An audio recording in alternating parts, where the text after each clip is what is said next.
সেই বুখারীতে এসেছে আল্লাহ তাআলা কিয়ামতের দিন সাইয়েদনা নূহ আলাইহিস সালামকে বলবেন, নূহ তুমি কি দাওয়াত পৌঁছিয়েছো তোমার উম্মতের কাছে? নূহ আলাইহিস সালাম বলবেন, হ্যাঁ আমি পৌঁছিয়েছি। এবার নূহের উম্মতকে আল্লাহ জিজ্ঞেস করবেন, এ নূহের উম্মতেরা, তোমাদের নবী নূহ কি দাওয়াত পৌঁছিয়েছে? নূহের উম্মত বলবে, না আল্লাহ, আমাদের কাছে কোনো সতর্ককারী আসে নাই, কোনো নবী টবি আসে নাই, কোনো দাওয়াতও আমরা পাই নাই, আপনারাও চিনি নাই, জান্নাতও চিনি নাই, জাহান্নামও চিনি নাই। নূহ আলাইহিস সালাম বিপদে পড়ে যাবেন। তখন আল্লাহ বলবেন, নূহ তুমি বললা পৌঁছিয়েছো, তোমার উম্মত বলে কিছু পায় নাই। নূহ তোমার কি কোনো সাক্ষী আছে? তোমার কথা আর তোমার উম্মতের কথা তো মিলে না। তুমি বললা তুমি আমার নির্দেশনা দাওয়াত পৌঁছে দিয়েছো, কিন্তু তোমার উম্মত বলে পায় নাই।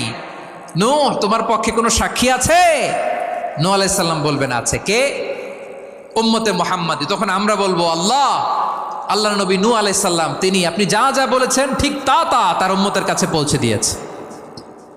এবার নূহের উম্মতের সাথে আমাদের ঝগড়া লাগবে। তারা বলবে, তোমরা আসছো আমাদের হাজার হাজার বছর পরে, তোমরা কি করে জানলা? তোমাদের সাক্ষী ধর্তব্য হবে না?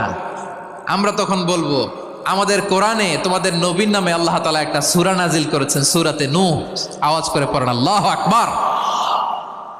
আমরা বলবো, আমাদের কোরআনে তোমাদের নবীর কথা আল্লাহ আমাদেরকে জানিয়েছেন, দিন রাত এক করে তোমাদের কাছে তিনি দাওয়াত পৌঁছেছেন। তোমরা কানের মধ্যে হাত দিয়ে রাখতা, চেহারাটা কাপড় দিয়ে ঢেকে রাখতা, আল্লাহর নবী নূহকে পিটিয়ে ছালা দিয়ে পেঁচিয়ে তোমরা পাহাড়ে তুলে রেখে আসতা, সব আমরা জানি।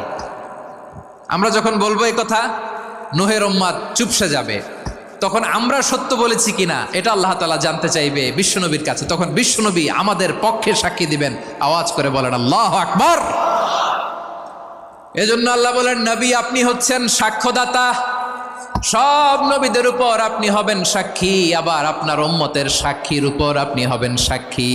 তার মানে নবী গো, কিয়ামতের কঠিন ময়দানে আপনি হবেন রাজ সাক্ষী। বিশ্বনবী কি সাক্ষী? আওয়াজ করে বলেন, রাজ সাক্ষী, সব সাক্ষীর বড় সাক্ষী। এজন্য বিশ্বনবীকে আল্লাহ তাআলা প্রথম যে বৈশিষ্ট্যটা দিয়েছেন সেটা হচ্ছেন শাহিদ। তিনি সাক্ষ্যদাতা, witness for all messenger of God and for all of us. সুবহানাল্লাহ পড়েন। তাহলে এক নাম্বার বৈশিষ্ট্য বুঝতে পেরেছেন?